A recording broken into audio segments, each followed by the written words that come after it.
put out in council. Not my house, but on 15th. Like you haven't put in you put in the information for the rest, but it wasn't. 124, I'm 166, so that's in the second, my middle block. Before you go doing something that big. Well, ours haven't come back yet. Yeah, I didn't give you my I can only hope. It's right here. No, I'm gonna rent, I see. because the side of my house is falling off right now. I do. I just Did it all pass? She just gave you a Yeah, copy. If the you've wind requested took it a off piece of the side of my legislation house passed, today. then she'll give it to you. Like, so that was like your piece, your thing that, you know, if you want to keep tabs on it or whatever. I know, I had one too, and I'm like, since, and I was like, oh, she does it. Because it's, yeah, it's your. If you can give 6 months expected. Right. Sean, I agree with you, but Yeah, but it wasn't being read at all today. We're talking about it though. we just gotta do I think it might go to be like something. Okay, we're gonna get started in a minute. I think it's something we might look at the beginning of the year, because I don't know if we have time yet. I don't know. Everybody check their cell phones, make sure they're off or silent. He's gonna talk about it today. And streets. Yeah. And, yeah. Yeah. We'll see. Right. You're not fighting for it? What's up with? Oh, who gets the recorder?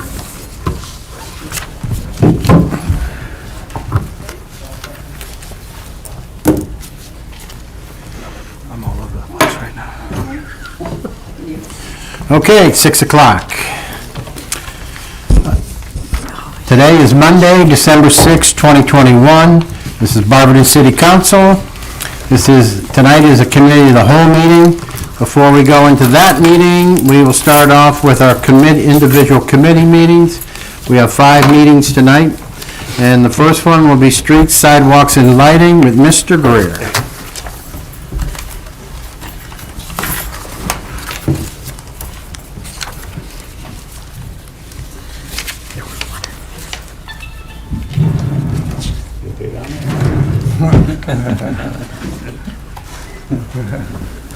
All right.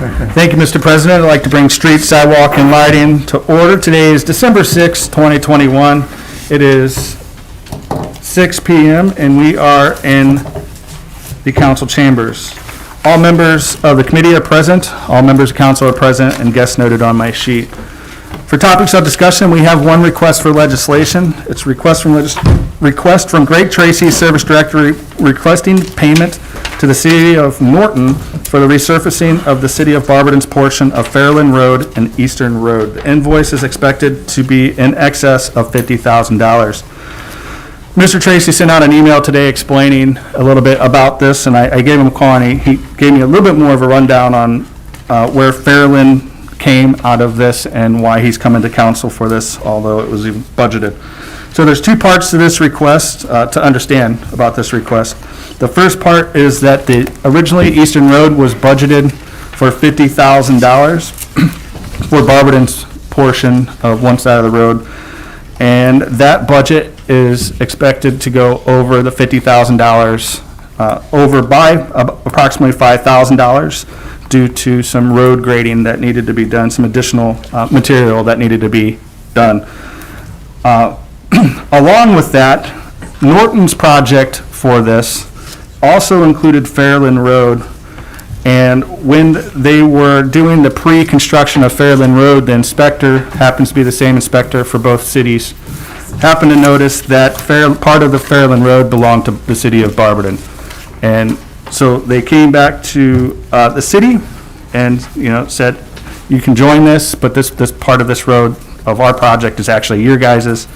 And due to some creative financing, there was a project that was budgeted for that wasn't going to happen this year, and they were able to shuffle the money and pay for that. So the addition to the $50,000 was the $5,000 for Eastern, and then Fairland was actually a new portion of that project and is expected to be approximately $20,000. So if I'm correct, or wrong at all, Mr. Tracy, please correct me, but it is coming in front of council because it is over the $50,000 mark, and the total of the project now is around $75,000.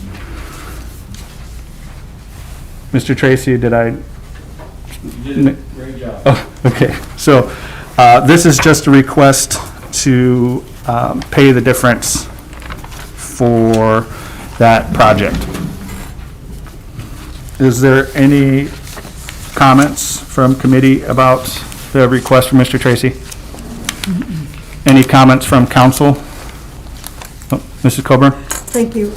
So we have, the money is already appropriated for the 20,000, so we're not actually, So, we're only asking for 5,000 more.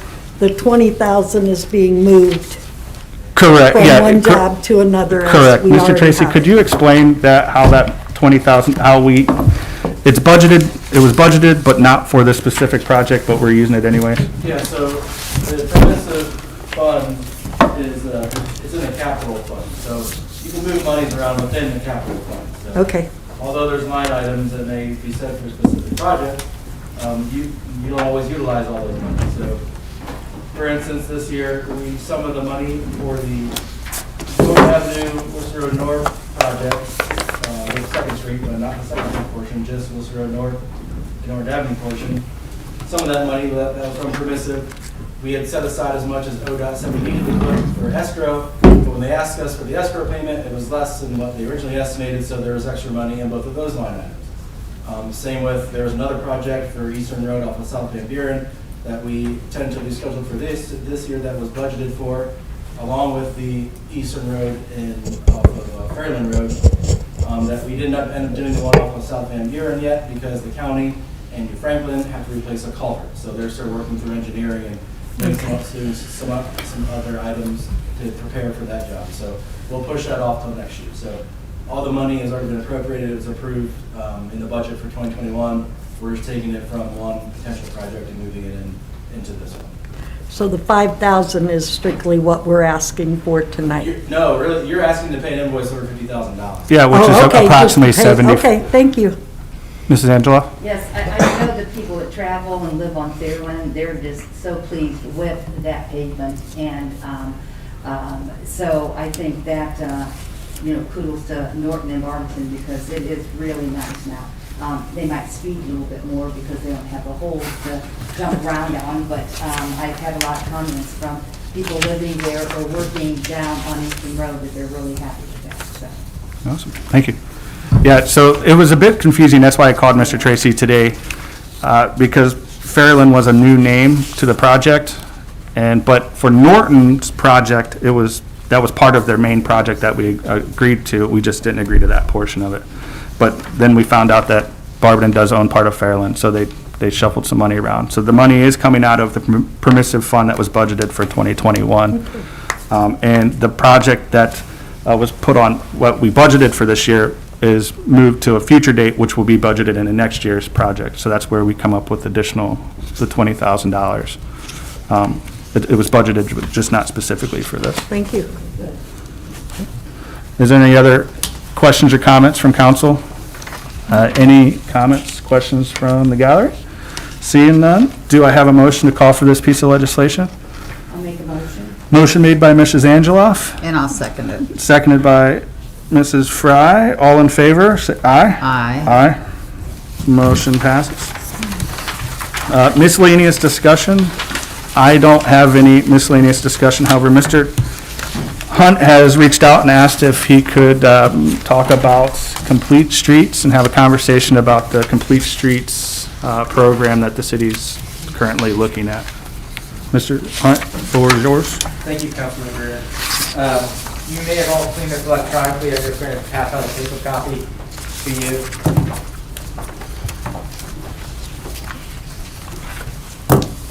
I think I already have one. Did it change from when you? No, it's the same as the electronic copy that was distributed about a month ago. I have one. I so- didn't print one. Huh? We need one more over here if you, You need one over there? yeah.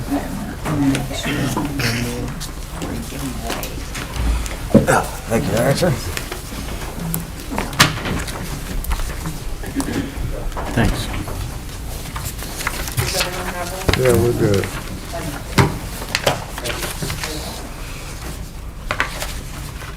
So, as you may remember, I believe I was here at a meeting in October to talk about the complete streets policy.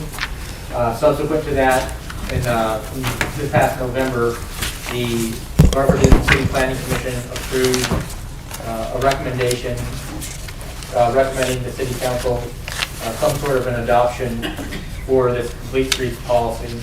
So what you have before you is the policy itself, which is broken out into 10 sections. I kind of hit on the high points during the presentation last month, but the idea of this is that moving forward, whenever there is substantial road work done, that we undertake a look at all modes of transportation. So not just for cars or automotive users, but also for pedestrians, cyclists, public transit riders, folks that are using other motorized forms of transportation, motorcycles, you know, the e-bikes and the e-scooters are becoming a thing now. So this is just the trajectory of where things are headed in the transportation field. And we were blessed, Christy Cato's here with us tonight from Summit County Public Health, but she helped work and craft this policy. As I mentioned before, Tool Design, they're out of Columbus. They have a contract with the state of Ohio, and through Summit County Public Health, we had the ability to kind of seek out their expertise. And Service Director Greg Tracy and myself and numerous other folks from the city of Barberton kind of sat in and helped kind of outline the policy that you see before you tonight. So we don't know whether or not we're asking for a resolution or an actual ordinance. I'm going to sit down with Law Director Lisa Miller here within the next couple days, and we're going to kind of figure that part of it out. But we do know that we're looking for some support from City Council, and that's really why I wanted to bring this again before you tonight. And so with that being said, I would just like to open up the floor to any questions. Again, we have Christy and Service Director Tracy in the audience as well. So. Mr. Hunt, so you're asking that this be adopted as like an official policy that we adhere to? That we would adhere to, yeah. So whenever there be any new road construction, I'm not talking, not necessarily so much about resurfacing, but if there's any other thought that's put into a roadway redesign, that we would consider this policy first and foremost. An example being Second Street, lane markings and stuff? That would be something that would fall under this type of policy, correct, yeah.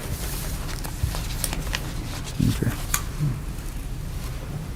Well, I don't have any questions. Councilman Hyde? Thank you, Director. If we adopt this policy, does this increase our points getting grants through AMATs and through the states and all that? The short answer is yes. I did email Curtis Baker, the director of AMATs, earlier today, and asked him whether a resolution or ordinance, or whether that would matter in terms of when applying for grants, and he said either one. As of right now, either one would qualify us. We'd be in a better seat for receiving grant dollars for specific projects. They're geared towards complete streets. They have kind of different buckets of money at AMATs, and depending on what we're going for, you know, safety, things like that. If we have a complete streets policy, we would rank higher on that scoring criteria. So. Thank you. Mr. Hunt, how long has Complete Streets, the idea of it, been around? I would defer to Christy, but I would say back probably in the mid-2000s. I first heard about it probably in 2007, 2008, while working at the city of Cleveland when they constructed their complete streets policy. I do believe we're still at the forefront compared to other communities in the county. I think I mentioned at the presentation in October before council, I think there's only City of Akron, Copley, and maybe Talmadge, so only 3 others in Summit County of all the municipalities and governmental entities out there. And then there's probably a handful of others in Northeast Ohio that have adopted something. So we're still, relatively speaking, at the kind of front end of of adopting a policy such as this. So, 2003. 2003, the police rate? Yeah. thank you. So it's been around for a while. And I guess that would lead into my next, this is just me. I would like to see this probably as a resolution rather than a piece of legislation. Legislation's kind of makes it solid. Resolution says we adhere to it, but that's just, I mean, for whatever we need. We do typically do resolutions for things like this, adopting an idea from the county or whatever, but we'll leave that to legal. Yeah. And at the end of the day, in terms of ultimately, it's one, performing the policy, but also being able to take grant dollars. So having that conversation with Director Miller leads us to that, and then I'm perfectly fine with that as well. So.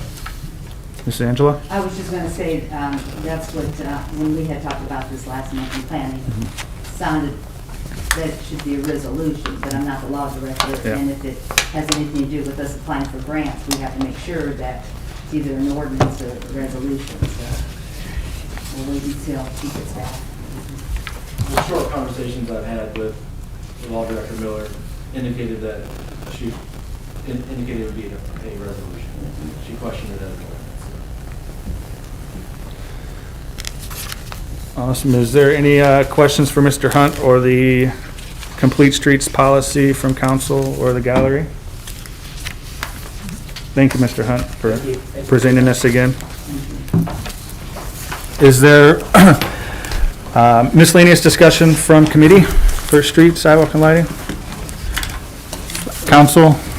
Mr. Greer. Mr. Griffin? Yes, sir. Would there be, what about the surface of the street? The surface is the same, right? The changes are just the markings and stuff like that for the complete streets policy? Well, I'm just going to speak on, when I asked that question earlier, I gave Second Street as an example, not necessarily, the construction of the road didn't change so much, but the markings did change, but the configuration of the lanes and the pattern, that would classify as an idea of open or complete streets. Another example would be, and this is just, again, correct me if I'm wrong, the pedestrian walkway, instead of just putting a light up that we're getting ready to put a lot of money into, we would be following something like this. Following Exactly right, yeah.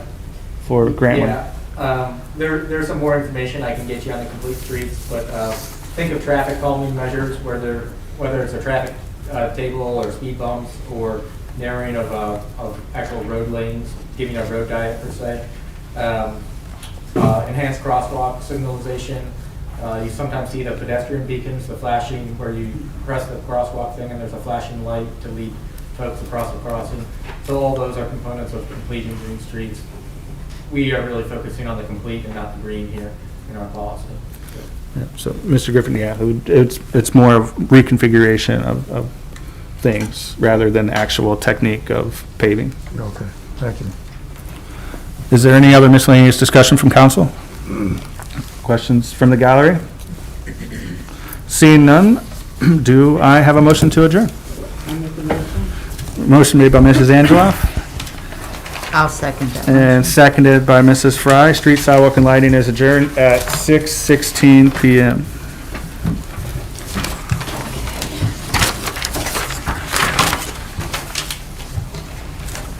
Okay, thank you.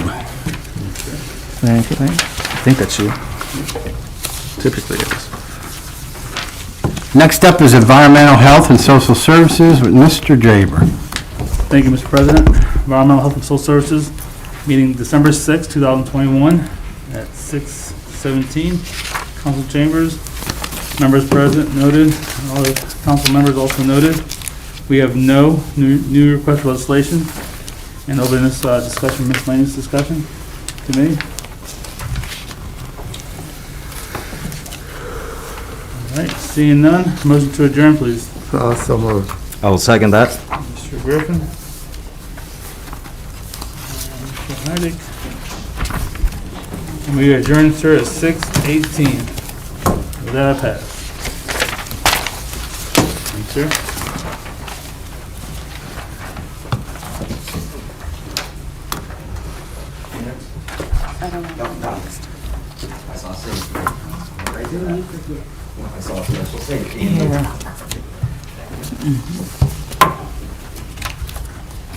Okay, next up is planning, annexation, and codes with Mrs. Angela. Thank you, Mr. President. Planning annexations and codes is meeting now, December 6th, Monday at 6:19 PM in council chambers. All committee members are present, along with all council members, and yes, as noted on my sheet. We have no new legislation, but we have pending legislation. Resolution 124-2021, titled Various Types of Businesses Moratorium, a resolution imposing a moratorium until the adoption of a new development code on the issuing of zoning permits for used car lots, mini warehouses, limited indoor stores, and dollar stores within the city of Barberton, with the exception of permitting mini warehouses within industrial use, I-1, I-2, I-3, or I-U zoning districts. It was mentioned at probably the first reading by Mr. Greer. He'd rather have a date put in there until the end of the development. Well, we had our PC meeting in November, and it was discussed, and they would like it to read, imposing a moratorium until January 31st, 2023. Now, in between this, I'll have something next week. The bids were all opened up and they were approved. And this particular company said, with all the stuff that was going through, that they were pretty much sure that they could have it done in a year, have the new development code. Some of them were a little bit longer, some of them wasn't. It was it's so intense, the bid was, because there's so much things that was listed. So the planning commission felt very comfortable adding January 31st, that month of January, just in case there was anything that would come up. So I would like to amend this language tonight to read until January 31st, 2023. Are there any remarks before we vote? No. Do I have a motion to accept the amended language as presented? I'll make a motion to accept the amended language. Thank you. Mrs. I'll Cook. second it. Mrs. Copeland, thank you. All in favor? Aye. Aye. Any noes? Thank you. The second pending legislation I have is an ordinance, 123-2021, titled Amending Barberton Codified Ordinances, Chapter 1444, Permits and Fees, and ordinance amending Section 1444.15, General Permit Fees, and declaring an emergency.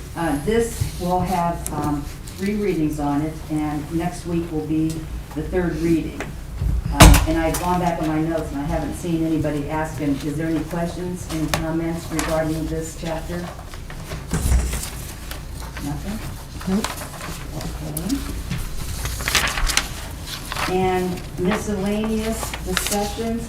I did want to just mention this when we're looking at, I was kind of curious to find out how many used car lots we had in this town and how many dollar stores. And so it was just a little bit of tidbit that I wanted to let council, in case somebody asks, and these are all approximate. So there's like 4 dollar stores. Now that's a Dollar Tree, Family Dollar, and Dollar General, but there's 4. And there's approximately 10 used car lots in town. So I didn't realize there was that many car lots, but there are, from what I can get from the planning. So that's the only thing that I had in miscellaneous.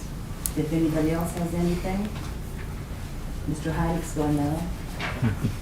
Anybody from the board? Nothing? Okay. Do I have a motion to adjourn? I'll make that motion.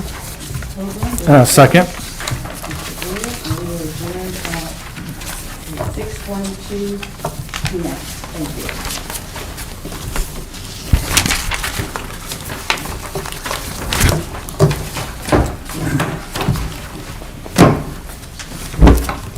When are they gonna have the special safety? We can have that first. Before me? Yep. Okay. So next up is Mrs. DeBevick with Special Safety Committee meeting. Sorry. Thank you, Mr. President. I'd like to bring to order the Special Public Welfare and Safety Committee meeting. It's Monday, December 6th, 2021, at 6:22 PM here in council chambers. All members of the committee are present, as well as all council members and all others noted. I have a request for legislation. It's actually from me. Well, it's by virtue of me. It's from a neighbor of, a longtime neighbor from when I grew up. And so I'm requesting a resolution to honor and give recognition to Miss Angie Warrington for her dedication to living her best life despite her special needs, and for sharing our city with many famous people and groups along the way. She, on Saturday, celebrated her 50th birthday. Well, actually, today is her 50th birthday. There was a party for her on Saturday. And she was born with spina bifida, and for those of you that don't know, spina bifida, to make it to adulthood, is pretty, especially when she was born, is pretty amazing. So I don't have all of her accomplishments and things that she did in the letter, but just some of the things that we gathered with respect to her. In 1999, she met the U.S. Navy Blue Angels and the Golden Knights. In 2006, on the 60th anniversary of the Blue Angels, she was selected by the commander of the Blue Angels as the special needs person for Northeast Ohio, representing the Blue Angels. She met the Air Force Thunderbirds in 2000. The commander of the Thunderbirds presented her a military formation pin, which is an honored medal. In 2002, she met with the Thunderbirds again at the Cleveland NASA Space Center. She's been very involved with NASCAR. She has been on production sets for the TV series of Dallas. So she's been all over the United States and really taking Barberton's name with her. And she's just a really phenomenal person. And so I would like to honor her with this and provide this to her. So does anyone have any questions? Do I have a motion to call for this? I'll make a motion to call for this. Motion made by Mr. Greer. Do I have a second? Second. Second by Mr. Griffin. All in favor? Aye. Aye. I do want to note that if the weather's okay, she will come here on December 20th to accept it. So it's weather dependent, though. And do I have a motion to adjourn? Oh, Yes. It's a special. Okay. Did you want to adjourn before the miscellaneous It's discussion? a I don't think we're special. allowed to No, because it's you're a not. special meeting. Okay, all right, thank you. I'm sorry. I can adjourn finance. Okay, I apologize. That's okay. That's why I didn't ask for miscellaneous discussion. Do I have a motion to adjourn? So moved. Motion made by Mr. Griffin. And I'll second. Second by Mr. Greer. We are adjourned at 7:26, or I'm sorry, 6:26.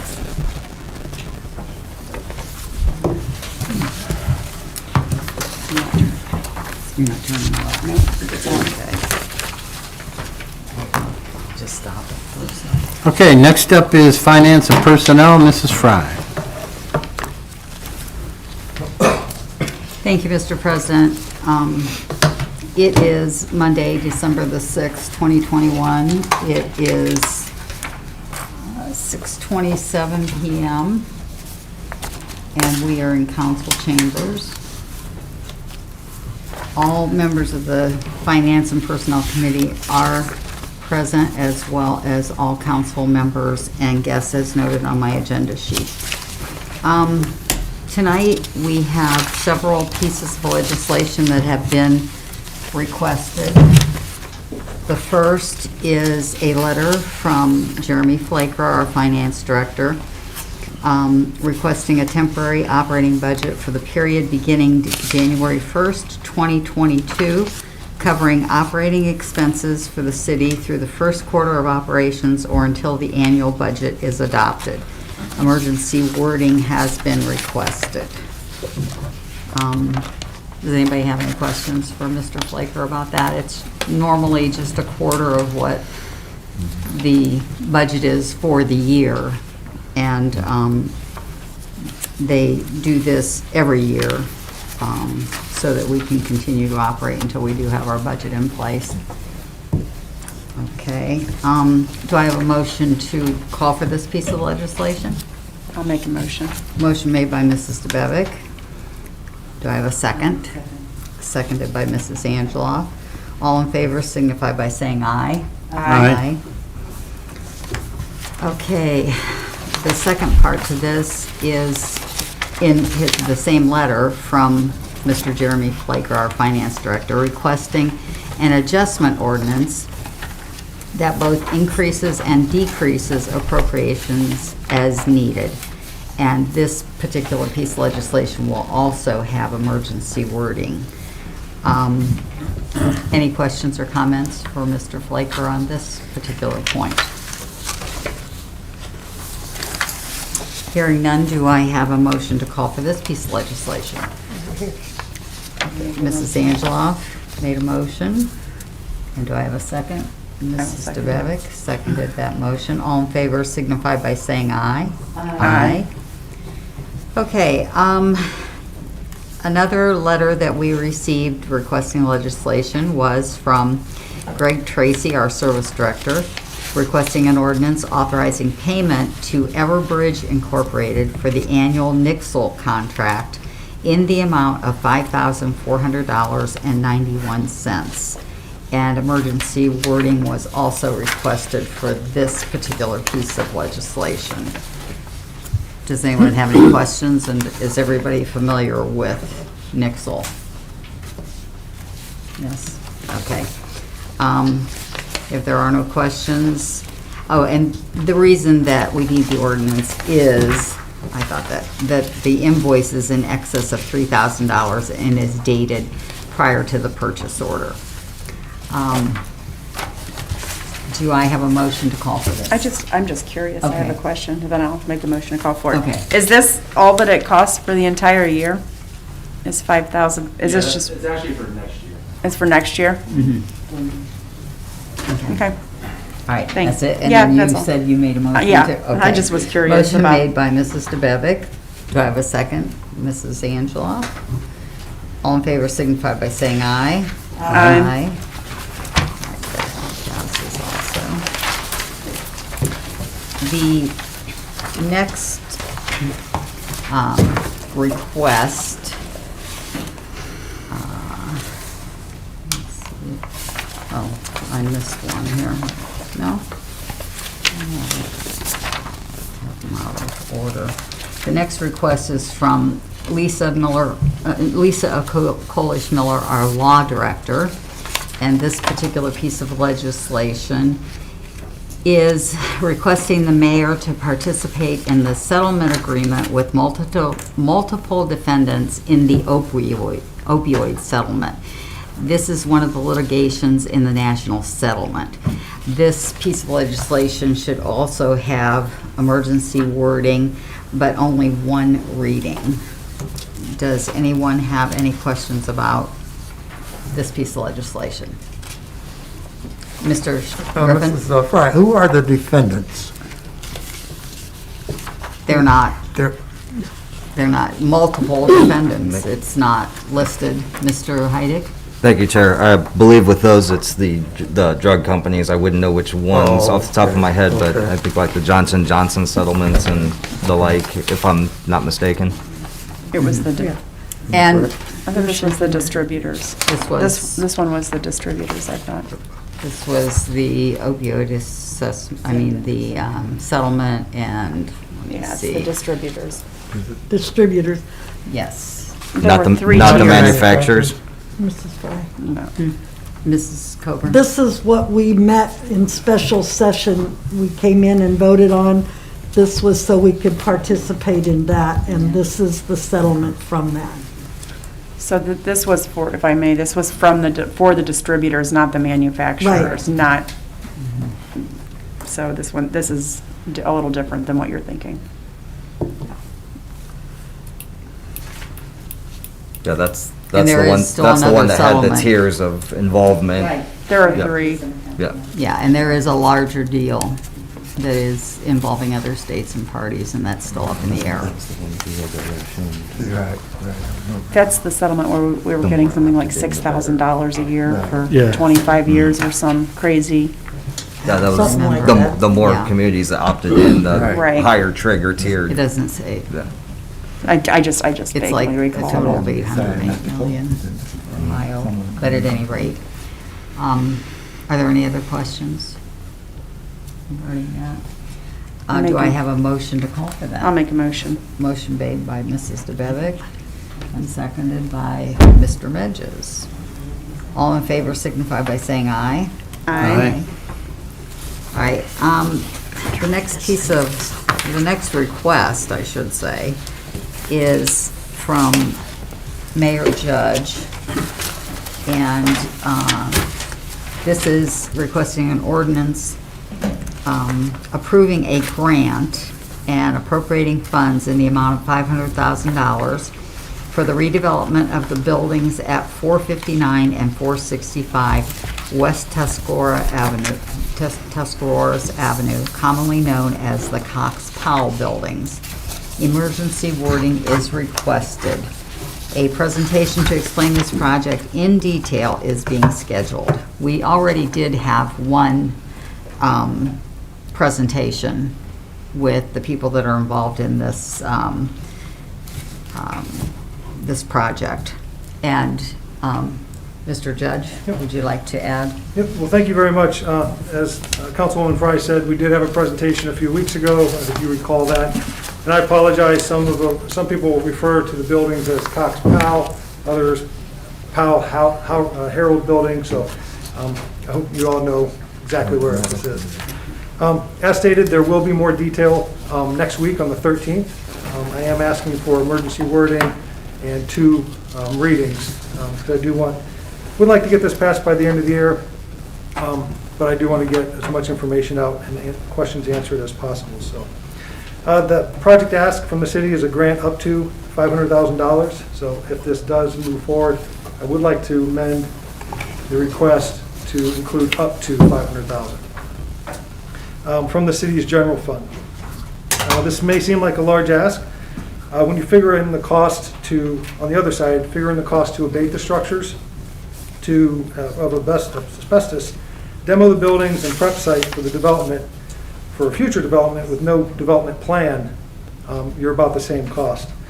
Or if the funding is used to actually redevelop the site, that'll be a catalytic project. We'll receive as a city, it'll link the downtown area, the Tuscarawas Avenue, 2nd Street, and Worcester Road North area, provide permit and inspection fees, income taxes from the development work, and obviously income taxes from the stores that'll be in the buildings. There is a public component to this project in the form of public parking, designated parking places for the public with the development. This is a collaboration with the developer, the Barberton Community Foundation, the Summit County Land Bank, and Summit County, all playing a part. And the state of Ohio, through Jobs Ohio, Team NEO is very interested in this project. A couple months ago, I'd say, time goes by kind of quick here, September maybe, we took Team NEO through the building. They took a tour of it, very excited about it. So we have applied for a grant through them, a Vibrant Communities grant, which could receive up to $1 million for this project. So we're waiting to hear on that. Again, more details on kind of the capital stack and all the details will be shared next week. Wanted to do it this week. The individual that'll be here next week is out of town currently. So our portion, if approved, will be reimbursed to the developer. only after they can document that they've expended $2.8 million in hard costs. So not costs for salaries or anything like that, but hard construction dollars. So this is a safeguard for the city and ensures that the project would be substantially completed prior to them receiving any of the grant. There are milestones associated with this, so deadlines associated with the development. Developer agrees to begin construction no later than 60 days following the transfer of the buildings. So the project has to start after that. So that's a pretty aggressive time period, but we know the shape the building is in, it's not going to get any better without some attention. The developer is very gung-ho and interested in getting started, as are we. The project must be completed within 3 years of the transfer of the building. So if this passes, they're not getting the money right away. So they have to document the construction cost, the hard cost, but we have to kind of earmark the money for that purpose. So. And with this project, because it is a catalytic project that really brings in 3 major corridors and really ties in that downtown area, and it's a pretty sizable project that we're not used to here, I would provide, or will provide, monthly updates to City Council on the progress. So I think it's important because there's going to be a lot of activity there.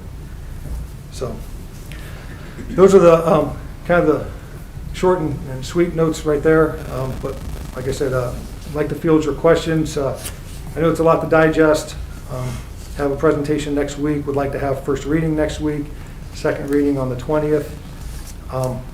But we've been working on this for quite a while, but I want to get all your questions answered. So I'm not anticipating any questions tonight. I want you guys to kind of digest this. Send me an email with your questions, and we can review those next week. And I'm sure a lot of your questions are going to be answered by the presentation next week. So, Thank you.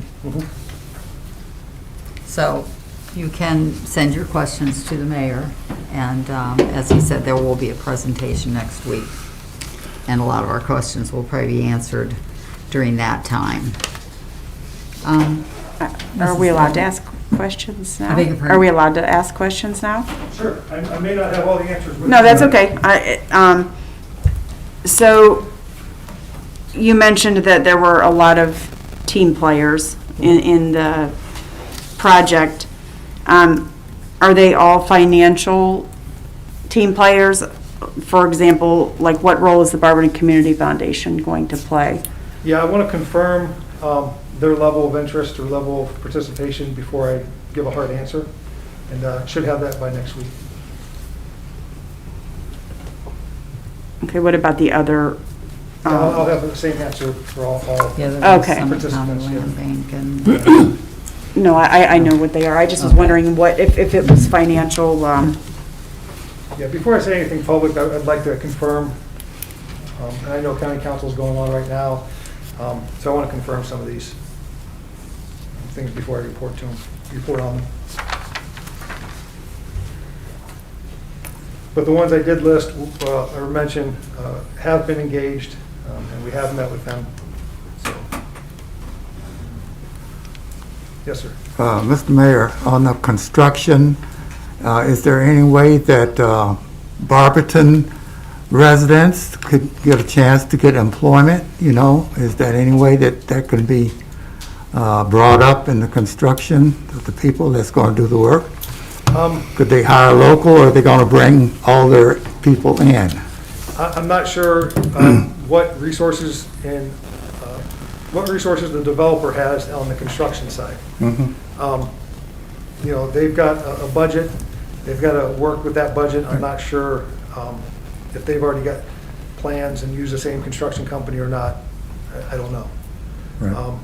And I'm not sure, I don't know enough about construction to know if any Barberton companies do what it needs to be done over there. Right, yeah, I understand that, but, Yeah. as far as labor's concerned, we have a pool of high school graduates and stuff like that, possibly have some kind of employment. Yeah. Just something to think about. Yeah, and I'll bring that up. I mean, kind of a sidebar, Mr. Tracy and myself met with the schools. Superintendent Ramnitz has been working for years to make sure that the student body is earmarked or geared, with a plan, right? And so everyone, including the city, is having a tough time with finding employees. Laborers test recently 12? 7 firefighters. 7 firefighters, 12 laborers took the test.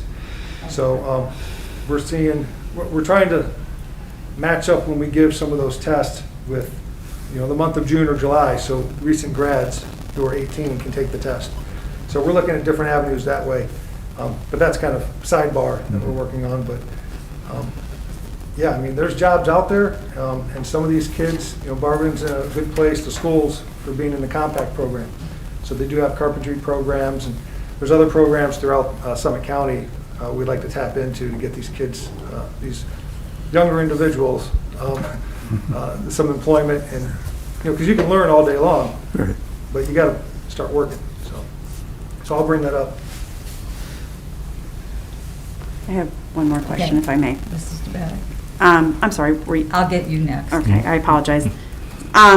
So I guess mine's more of a statement than a question. So I guess one of my concerns is this seems very similar to Alexander Commons, which is currently about 75% vacant. And I'm of the opinion that this is kind of a high-risk investment. That's just one of my concerns.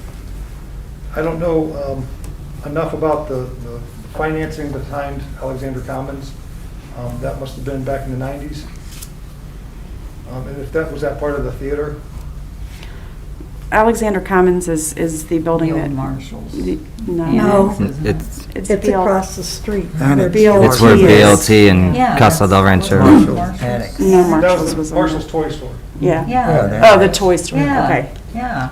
Sorry, I was thinking of Yeah. the big Marshalls. No, no. So that, I guess, it's 75% vacant. It has similar, layout. It didn't have outside, but it did have like little bistro type tables and, but it's really revolved shops for a lot of years, so. That's privately owned. Well, right, Yeah. absolutely, but Yeah, it just that's not shows city money. kind of the market, for Well, that right now If here. But it's privately owned and needs so much work that is not welcomed.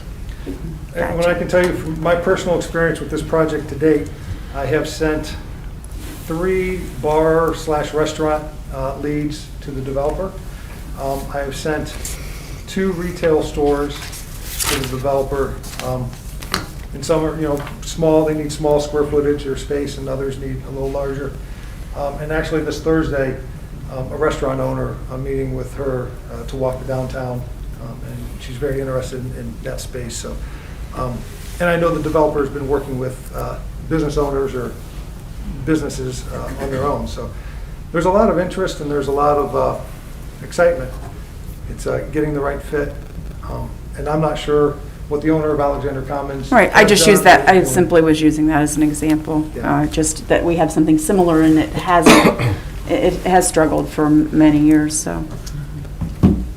Mr. Hayek, you had your hand up. Thank you, Chair.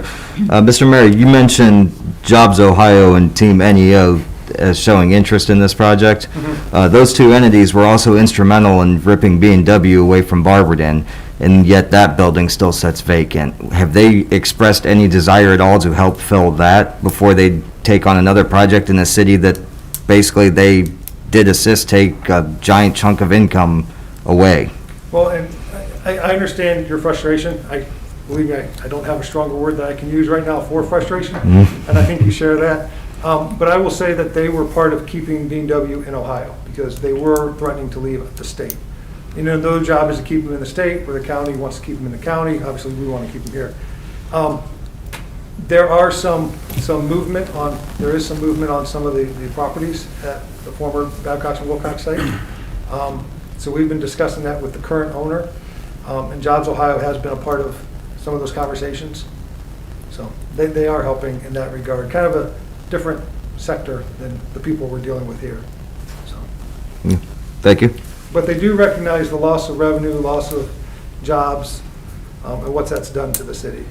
So, yes. I had a question. In the presentation, it appeared that they were going to take the top level and make suites, so to speak, and it was discussed that possibly those could be like corporate suites, because Barberton not having a hotel, that would really be nice for the bigger corporations that bring in people, you know, for meetings and what have you. I think that would be great. Has there been any movement on that?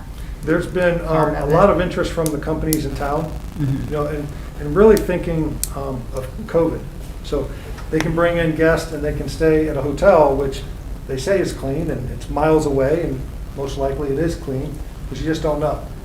Or that you can have this, that you own, Company A owns this, and you know it's clean, and you know that the person is 2 minutes from your business versus Wadsworth, Montrose, what have you. So those conversations are ongoing, but there's a ton of interest. That's the thing that I find most interesting, really, because from the beginning, since I've been on council, I've thought that we needed a hotel or somewhere for people to stay, and, you know, with corporations, I think that would really be good. Yeah, and you know, developments like this, developers like this, it's all data, right? So we've worked with, we were very close a few years ago of getting a hotel, but we had to do a hotel study. And so, you know, everyone looks at that study and, you know, how can we make money? Can we make money? What kind of travelers are coming in and out? How many rooms? What size rooms? All that stuff. So if a developer comes to us and says, hey, I think this is a valid project, a solid project that we can get businesses in, that we can keep sustainable, and you know, it's going to be good for the community, they've got more data at their disposal than I do. So there's been a ton of interest in, with the hotel studies. A lot of the businesses, the companies in town that have participated in these previous discussions and research for hotels are still very much interested in having some type of corporate suite downtown. So, Actually, it might be a good fit for Barberton. yeah. Does anyone else have any more questions for the mayor? I just have. Oh, Mrs. Angela? Thank you. I have a comment. And it is a risk, but we have to move forward with that. That building's been sitting there way too long. I'm surprised it's still standing, Mayor. And I think if you, as hard as you've been working and getting the other people being involved in this, it could be a showcase too. It could show that, you know, Barberton had this building that sat for, what, 25, 30 years, and this is what we brought in. I know Medina, Mr. Hunt had explained that they had taken an old, you know, warehouse out there, a farmhouse or what it was, and redid it, and I think that's how we can move forward with that. And it's not like we haven't taken risks before and actually lost money on it. So I think this project is very much needed. That is such an eyesore, and I don't care if you put blue paint on it or purple paint on it, it's still an eyesore.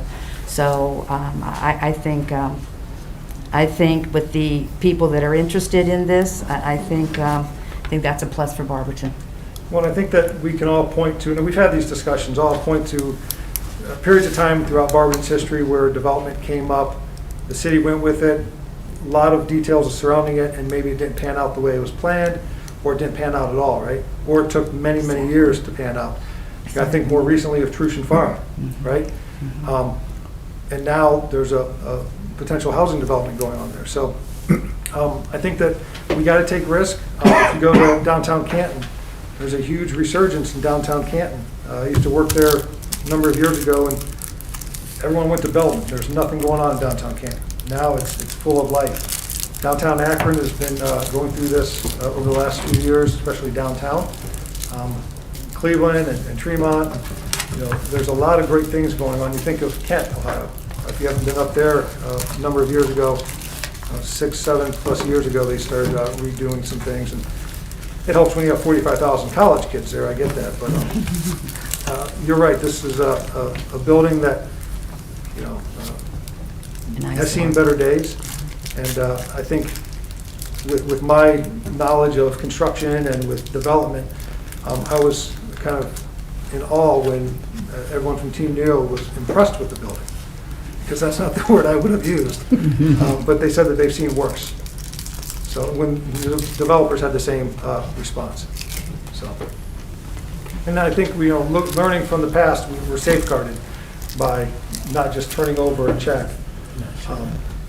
they have to prove to us, they have to document things, keep us informed, and expend $2.8 million of hard costs. I like that aspect. I do too. I just have one more statement that actually led me to that this is what I believe kind of high risk. The company responsible for totally revitalizing nearly all of Canton, I spoke with them, and they actually were interested in the same building, and they said that it was just too high of a risk. They didn't want to invest their money in it. So I think we just all have to be cognizant of the fact that there is risk involved with this endeavor.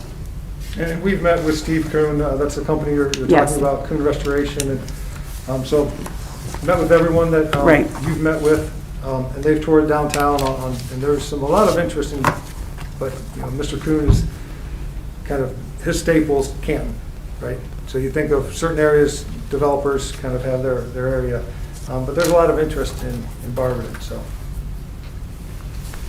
Mr. Heidick. Thank you, Chair. Mr. Mayor, when you start agreeing with these people to transfer the property, what are some of the triggers to claw back the property if indeed these people don't follow through?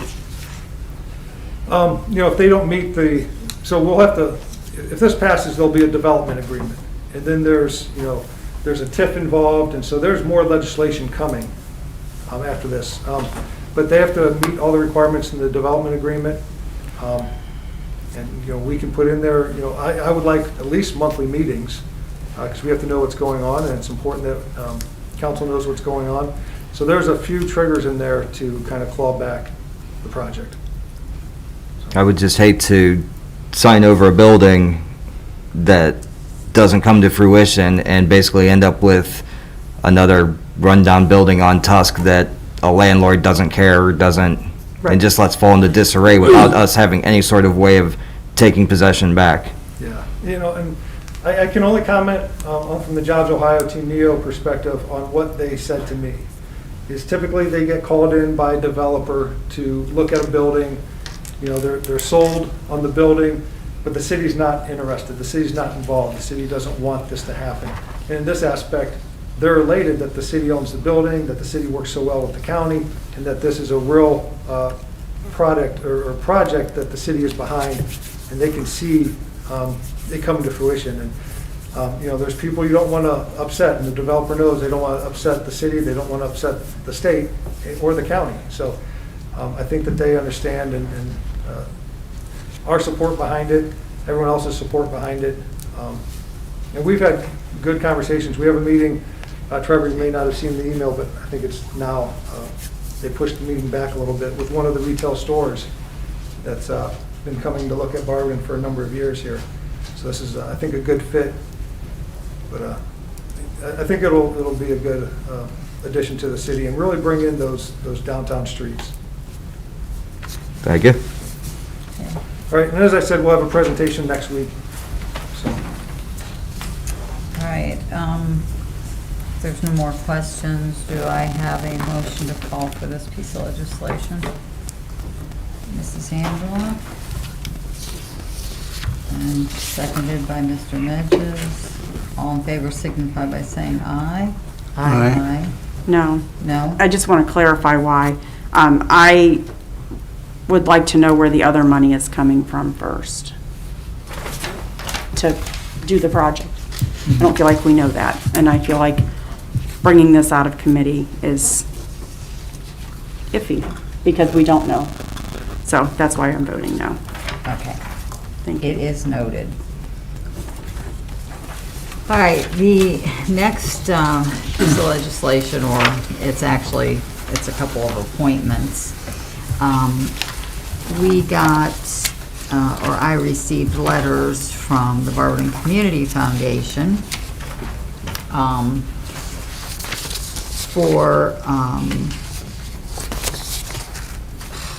appointments to the Board of Directors for the Barberton Community Foundation. And the first person that they have nominated for that position is Jim Boschlinger for a 3-year term beginning 1/1/2022 and lasting through 12/31/2024. Mr. Heidick? Thank you, Chair. I would, just for rule's sake, I would like to see the committee invoke 702 to suspend 305. The foundation, I'm sure, is not aware that we only hear appointments in October, and these letters are dated November 18th. Rule 305 is the October rule, so I would like to see the committee invoke 702 to suspend that, just to move forward there. Well, and I would just say, I think the understanding, I have not talked to the foundation about this, but I think the understanding of the rule you cited was for the city of Barberton boards and commissions, not foundation board. So there are several seats on the foundation that get approved by the foundation, then by their charter, they have to come to city council. So they don't have anything to do with the city of Barberton boards and commissions. It's all the foundation. Correct, but just to avoid any sort of gray area, if you suspended Rule 305, it would erase any sort of conversation. That's the only thing, because I know the foundation wasn't aware of that. I don't know if that applies. I would rather see 702 invoked to suspend 305, just to be I sure. will do it. However, I do believe that we have appointed people other than in October for the Barberton Community Foundation. But Terms are not up. That was before that rule was in place. Before It the is a new October rule. rule was in place. Yeah, Oh, okay. But like I said, I just want to erase all doubt and any questions. Okay, so Thank- you want me to invoke Rule 702 to suspend 305.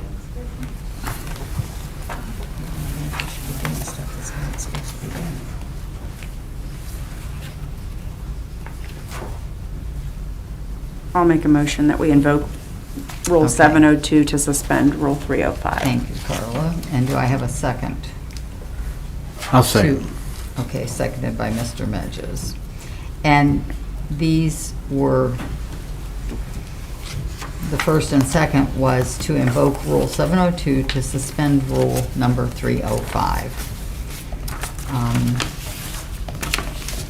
Now that those have been invoked, do I have a motion to call for the appointment of Jim Boschlinger to the Barberton Community Foundation Board of Directors? I have a question. So, because you were part of the whole rules change, do we have to have a, Suspending 305 alleviates that one. okay. That's why I just wanted to make sure there was no gray areas, no anything. And So that would be like the application that we, or the resume that we usually see. That's why I wanted to see Yes, what rule that, it's okay. it's suspended. Thank By suspending 305, you suspended the resume and the timeliness one. you. Okay, Okay. perfect. I didn't All know right. which rule was what. Okay, That's all I was just asking. okay, do I, But I still think that's just that's our council rules. That's not foundation rules.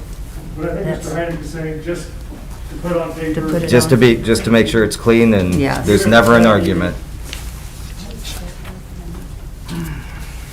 Just vote to appoint him. Somebody motion. I'll make a motion to appoint Mr. Jim Boschlinger to the Barberton Community Okay. Foundation for 3-year term. And I will motion made by second it. Mrs. Angela, I will second it. seconded by Mrs. DeBevick. All in favor signify by saying aye. Aye.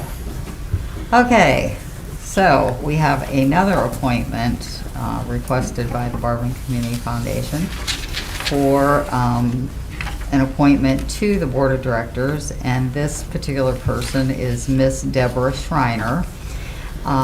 So in keeping with Mr. Heidick's suggestion, I will invoke Rule 702 to suspend Rule number 305 so that we can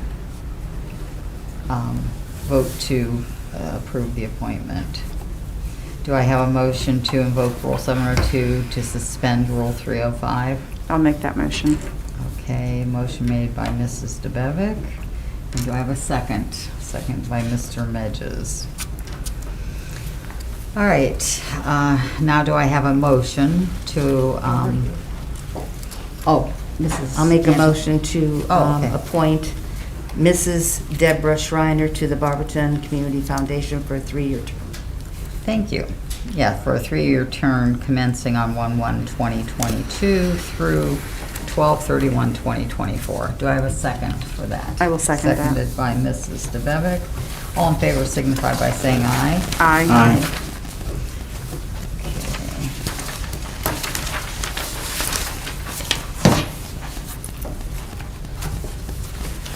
All right. Now, does anyone have anything that they would like to discuss in miscellaneous discussion? Mrs. Story? If I may. Sure. I have a hard time with public speaking anyway. Is it okay if I take Yeah. the mask off? Fine. Thank you. I appreciate it. So about 6, 8 weeks ago, the fire chief and I had a very serious discussion about the delays in wait time at the within the Summit County Hospital system. That included Summa Barberton, but it also included Akron, Summa, and Cleveland Clinic, Akron General Hospital, and a few others. So it got to the point where, no pun intended, he honestly sounded the alarm that we've got to do something. And it caused me to think about, and actually sincerely kept me awake a few nights, that at the way things were going, we'd have EMS units dispatched to the winds with an unknown amount of time that they would spend in each ER. Used to be called ER, now they're called EDs. So I asked him to track and to get us some data, and he did, and it didn't take long, and it was supporting the fact that our EMS units were anywhere from 20 minutes to up to 3, sometimes longer hours. So we have 3 combo units within our fire department, each having the ability to fight a fire or to handle a medical emergency.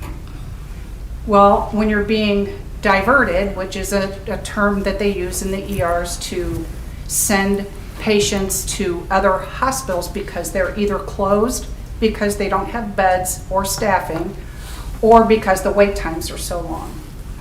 It was completely conceivable to the chief and myself, and eventually we'd spoken with the mayor and hospital administration in Barberton.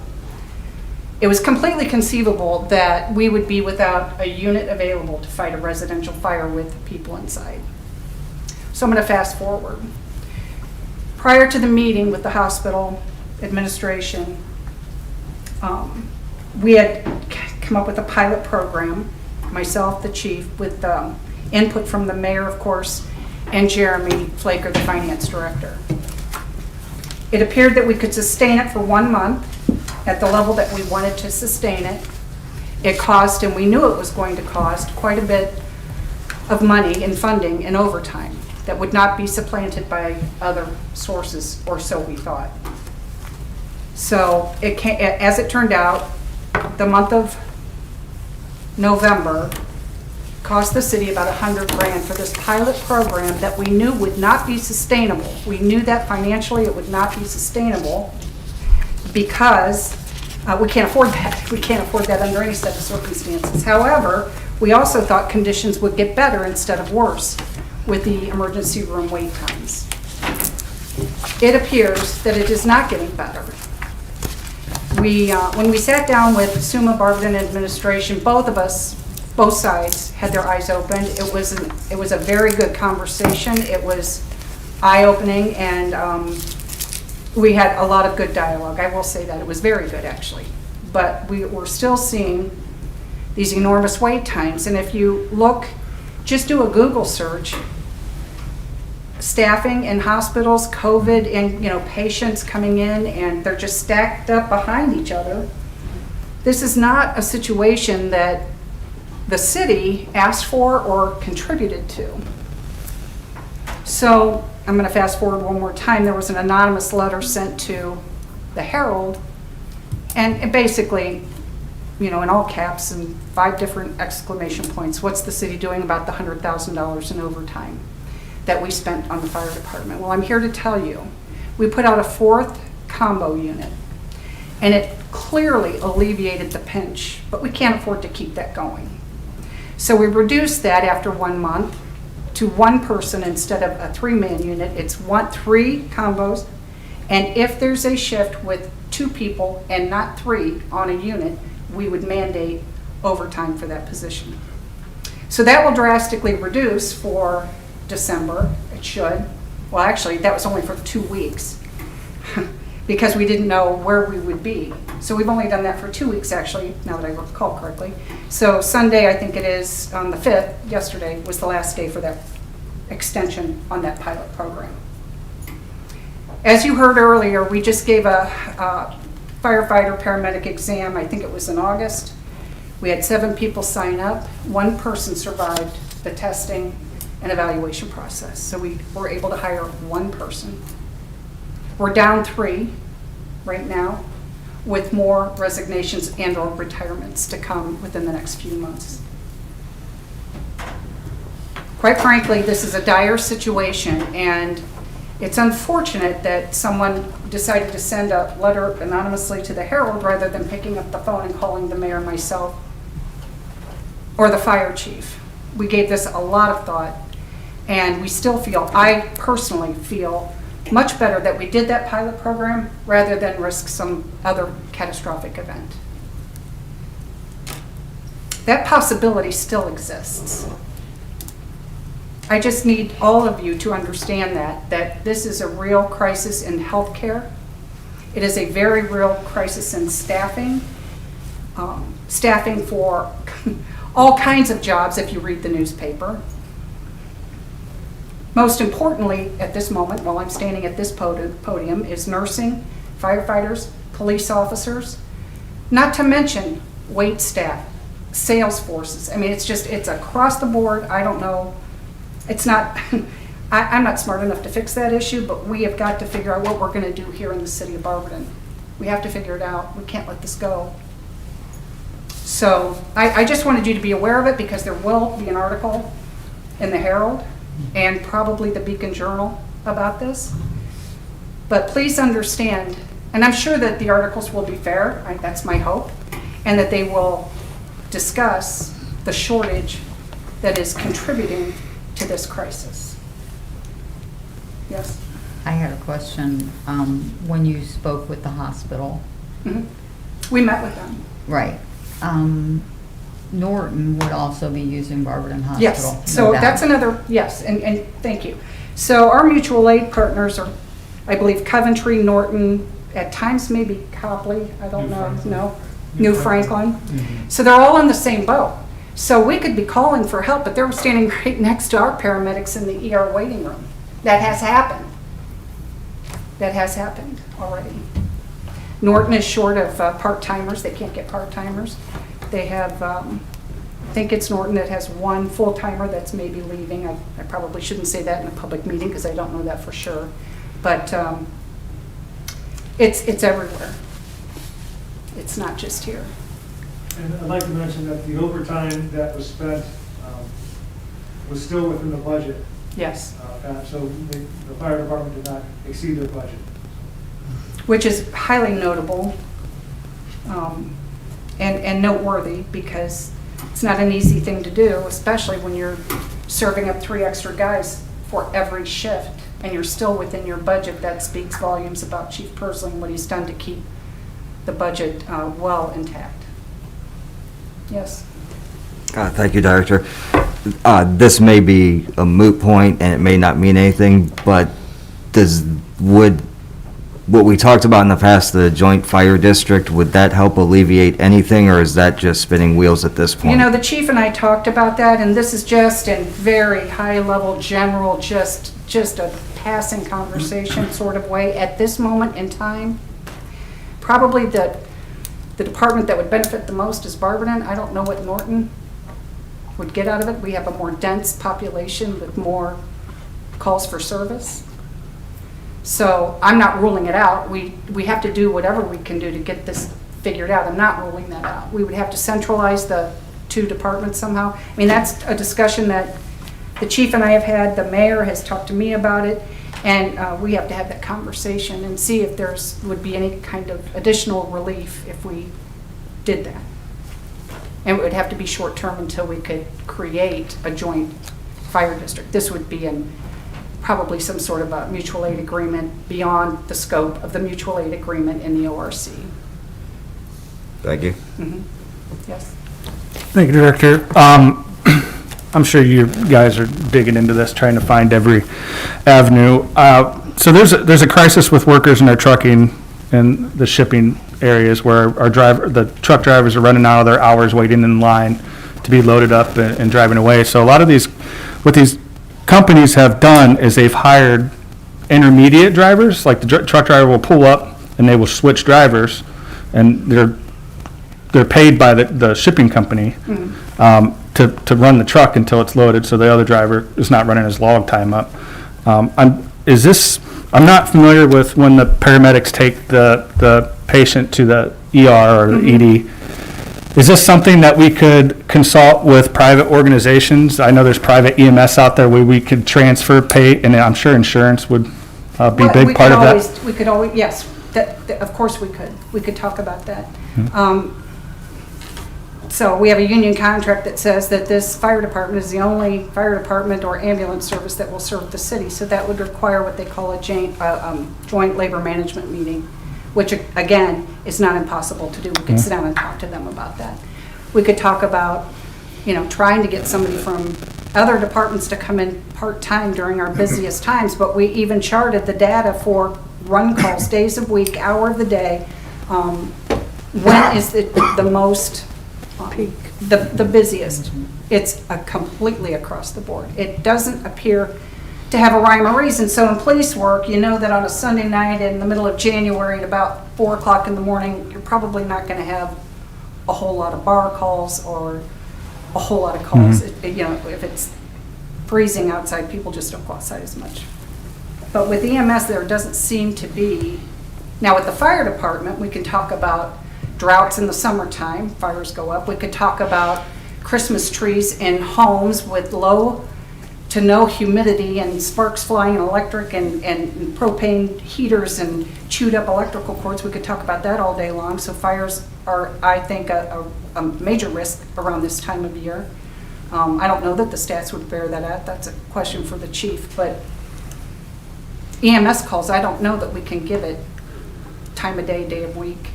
Yeah, and I just wanted to clarify, I wasn't talking about having private companies come in and do our EMS runs specifically.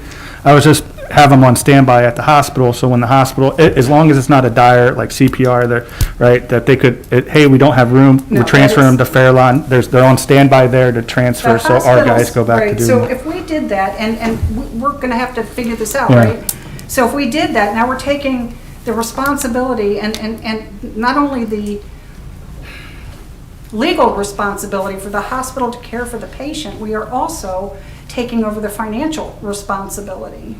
So would we eventually have to go to some sort of a contract with them? I don't know. And if this doesn't ease up, we're going to have to do something and explore all possibilities. Now, I know that they assume a system has looked at getting paramedics that would just be housed within their hospitals. And I don't know that they've done. Yeah, that's kind of what I was thinking about, having them on standby. I think it's been a slow go for them. Again, I'm not going to speak for them. I'm telling you what I've heard at the meetings, what I've read in the newspaper, and it could be outdated information at this point, to be fair. Did you have something? The number of private ambulance companies has gone down over the years. We're really not any different than anyone else. No one's going into that line of work. So if there's a plethora of EMS firefighters in another community, then yeah, we can kind of trade and work on that. But, so this problem is multifaceted. Sure. There's no easy single solution. So there's another thing I would like to impart, and if you could jot down some notes. I might make this, I'm thinking of making this an op-ed for the Herald, but I just, for now, there are alternatives to being transported by EMS or seeking treatment at an emergency room. And you guys all know this, but I'm going to say it out loud, just in case you run into people that are complaining about wait times or EMS hanging out at the hospital. There's a reason for it. So COVID testing can be done at most pharmacies as well as your personal physician's office, urgent care facilities, and health departments.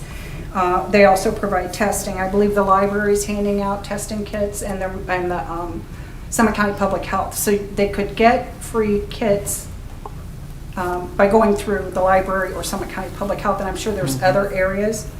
Minor injuries, consider using an urgent care facility or one of the local walk-in orthopedic clinics. Most times ER is going to refer you to an orthopedic facility anyway.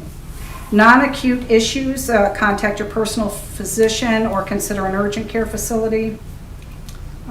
Some urgent care facilities will post their current wait times on the website for your convenience, so you can check that before you head out to get that strep throat test or whatever it might be. And telemedicine. So telemedicine is a very popular method for treating or addressing non-critical medical issues. We cannot and will not tell people not to call 911.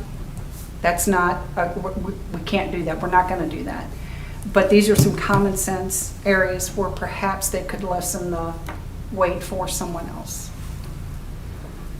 And Chief, did you have anything? No, I was just going to address Councilman Greer, but you already did. With the paramedics being hired into the emergency room, that is something that they're still trying to get off the ground. My understanding is, as Director Doherty said, it's a slow going. It's tough to get people. And just one more time, and then I'll take my seat.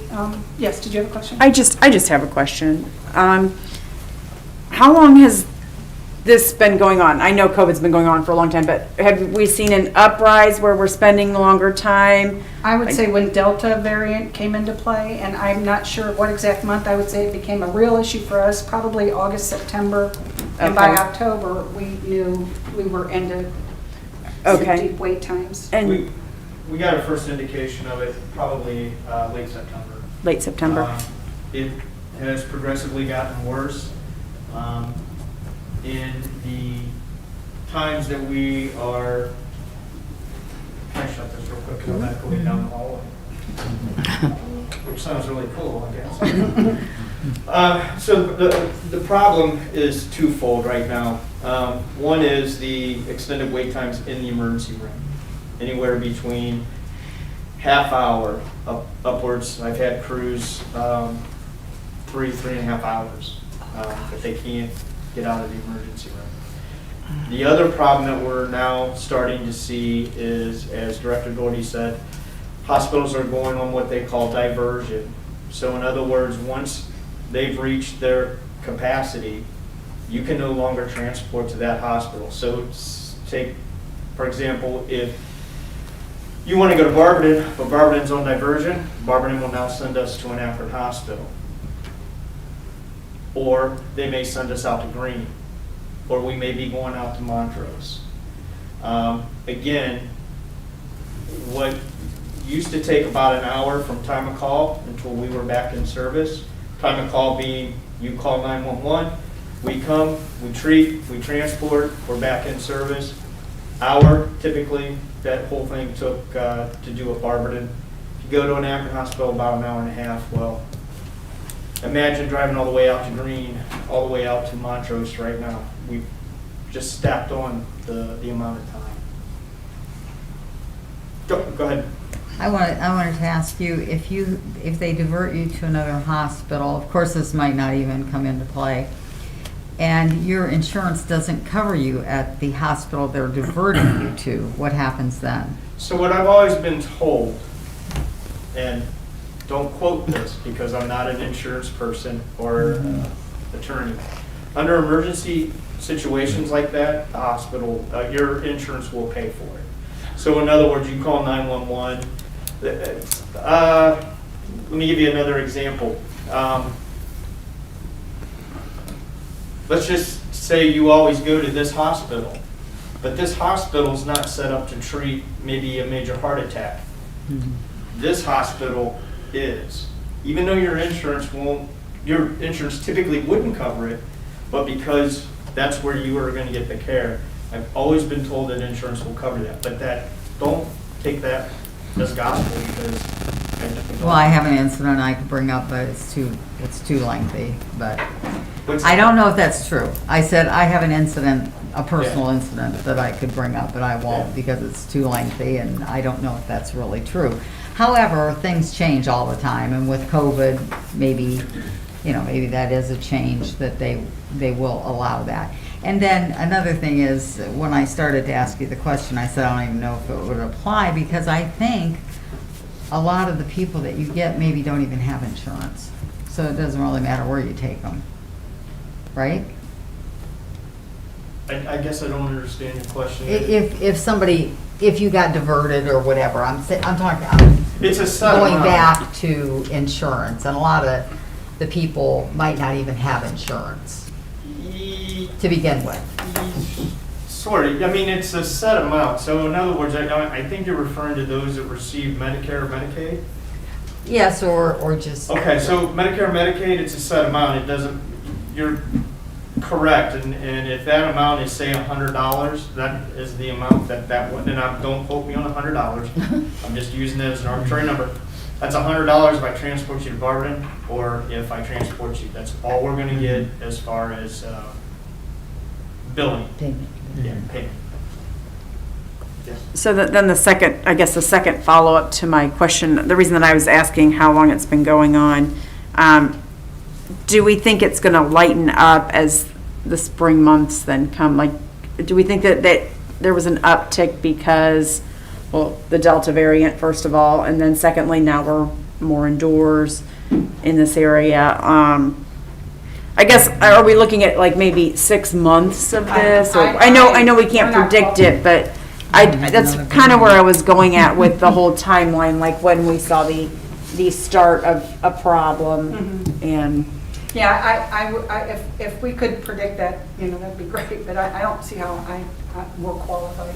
No, we're not, but, so, Councilwoman DeBevick, another component of this issue, so in 2020, most people who had chronic health issues, they stayed home, right? Because they were fearful if they went to the emergency room, they would catch COVID. Those chronic health conditions now have worsened to the point that they're also requiring more and more resources to deal with. So you have a combination of the variants of COVID. You have that. You have chronic conditions that have worsened because they weren't receiving health care last year. And you have a shortage of people. I mean... Yeah. That's the biggest thing, is the shortage of people. My question is overdoses. Does that ration into that too with COVID? I mean, has that come down? Is it steady? Has it gone up? Or is it pre-COVID? It's not, I wouldn't say we're pre-COVID at all. But I would much rather look into that to give you an exact answer. Okay. Because I don't know. Because I've read in the paper where, overdoses have gone up in Summit County, or they've come down in Summit County, that type thing. And, when you put that equation into the COVID too, then I can see. Well, then you throw in the mental health aspect. Yes. Suicide. Yes. So each individually are bad. Putting them all together, it's the perfect storm that's getting worse. Mr. Haggett? Thank you. You named off 5 healthcare facilities in the area. Has there been close to the doomsday scenario where all 5 are on diversion? Are you talking about the 5 types of facilities? No, when we said Green, Montrose, General City, and Barberton and Suma there, has there been a time where we've been on the edge that all 5 would have been on diversion at the same time? There's been times where all 5 have been on diversion at the same time. And what typically, or is supposed to happen at that point, and it's stated this way: if everybody's on diversion, nobody's on diversion. And so it goes out the window. However, consider this: if I'm on diversion, it means that I'm at maximum capacity. You were on it for a reason. Right. So what does that do when we go there anyways, or transport, right? We're still now staying at the hospital until we can transfer care. Then that's what I was getting at. If it gets close to that, that leaves you stuck at the hospital for even a longer period of time than, Potentially, yes. Thank you. Yes. Ms. Doherty, you said that the Barberton Herald's was doing a letter and it may be Acton Beacon Journal. Why are you coming to us now, not before? Why'd you wait till the Herald gets the story first? Why don't you tell us about this before? That's the question. Okay, so this was the normal course of business for us. I had no idea that somebody would be outraged by the amount of overtime. We managed it as best we could, and it's in all of our documents. You get the same documents, I believe. You could have asked me before, and it just happened. This just happened last Friday, Thursday or Friday, I think it was. So it just occurred. I just feel like we should have been notified before, like you said, residents would If I have had reached a out to crystal us. ball, Sean, I'd be happy to do that for you. I'd buy a crystal ball off you too. I'd be more happier. I appreciate that. Nice comment. We were within budget. I appreciate it. Just a question. So- Thank you. You're welcome. Anyone else? Yes. I just wanted to comment that I had noticed that the overtime was down for the fire department. Yes. So I didn't even notice that there was. Yeah, it's been down all year. So this definitely skewed it. But again, we're still within budget. Fire department, due to the chief, is still within budget. Not really newsworthy as far as I was concerned, until somebody decided not to pick up the phone and ask. So, and you know, everyone is entitled to the information that they seek when it comes to public documents, public records. Everyone, I don't begrudge that to anyone, including you, Sean. If you have a question, just call us. We'd be happy to give you the information. It just seems like it would have been more reasonable for this person to have called the chief, myself, or the mayor, or even the finance director who was aware of the pilot program. So, thank you all for your attention. I appreciate it. Thanks, Beth. Thank you for the information. Okay. Boy, that was I know. doomsday. Any other miscellaneous discussion? That was enough. Hearing none, do I have a motion to adjourn? Motion made by Mrs. Angela. I'll second it. Seconded by Mrs. DeBevick. And we are adjourned at 7:30 p.m. Okay, that concludes our individual committee meetings. We'll take a 2-minute break, and we'll go right into the other meeting we got.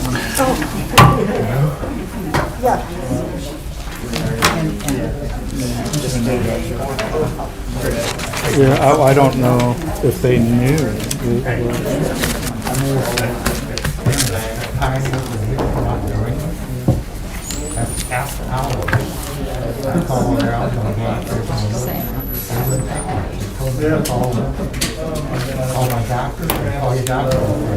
These aren't dated. I don't know. These aren't dated. You know. This is just. I think she got the point. It was within their budget. Right, yeah. Thanks, Rob, for explaining that.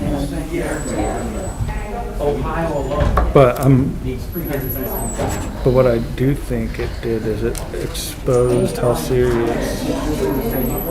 See, everybody hears hospitals are booked, right? But they don't understand the actual impact. I think this is as close to the rubber meets the road as you can probably get. That was a good idea. You've been wanting to do that for a long time. I want to combine everything clean. But it wouldn't do anything. That's why. Really, it wouldn't do anything in the grand scheme of things. Add manpower, add. You can add all the dudes you want, but you're not going to get in any faster. The issue is that they're sitting there, right? The best case scenario would be to transfer care to a private company. That's because that one guy who. Because the heart. Yeah, but he's dude, No, it's not. he's all about putting his name on it. So I don't know. Yeah. The hardest thing is it's just that every minute they're away is a minute that they're not there in case of fires. Right, right. And that's where the So- that's where the manpower is. Where- They're taking them to the hospital and they're on diversion. have to So go to Fairlawn, and they're everybody's sitting dealing with with them it, for right? 2 hours. It's not, everybody's dealing with it. Trucking companies have found a way to hire private temporary drivers to make sure that, because what was happening, these truck drivers were sitting in line, that counts towards their time because the docks are open. As soon as that key And turns. you're right, so they're sitting there idling, right? So their logs running. By the time they get loaded, they got a half an hour to pull into the parking lot. They never would, but their wait times were so long, so they hired temporary workers to come in. You're and basically drive your hiring truck. seat fillers Yeah, your seat that fillers have on your no truck. intention of driving the truck. Right. So Yeah. that's what everybody's doing. Nursing facilities are hiring, have their own transport companies because of that stuff. A lot of times they hire EMS, but sometimes they, depending on insurance and stuff, someone might have a private. But the only way to do it is to get private, not bring EMS runners for us, because we need our guys back. Right. But SUMA to hire their own private EMS, one truck per facility maybe, to where it's like, this guy's here, we're gonna transfer care to you, because it, like, Basically the handoff. right. And then they can leave to come back instead of Right. waiting. And then that company could deal with running around and doing everything. See, the only, And insurance will pay, the only leg but up, trying to find people. the only leg up a hospital has over what we have is they can hire, if they started that kind of unit, they can hire EMS people that aren't qualified firefighters. Right. They don't have to have both. All they gotta be is quality, yeah. That's where the hospital's got a leg up, but then again, it's how many of them are going to work? But like they said, has it left the ground? I don't know, because why? Because nobody wants to work. Private entity companies are falling short. Dude, that sucks. Yeah. But the issue is our guys are there all the time. Like, so in order to get them out there, the only way to do it is transfer care My to a temporary daughter's party. sister is a Or nurse at fix. University Hospital. She said Good. Okay, let's get going. Seems that like a loss of 700. come January, Was gonna give 200. if they're So not did inoculated, you read my notes? they will be fired. 700. You know how I come up with that number? Mine, Because we no. give them 500, right, for that Because they all building, work- that means that, and then that building works, And they is at least 200 and something, because that's what was offered. So that means we're actually being paid 700 some thousand dollars. Okay, today's Monday, December 6th, 2021. This is Barberton City Council. It's a committee of the whole meeting. I call this meeting to order at 7:35. Please stand for the Pledge of Allegiance. To the flag of the United States of America, and to the republic for which it stands, one nation, under God, indivisible, with liberty and justice for all.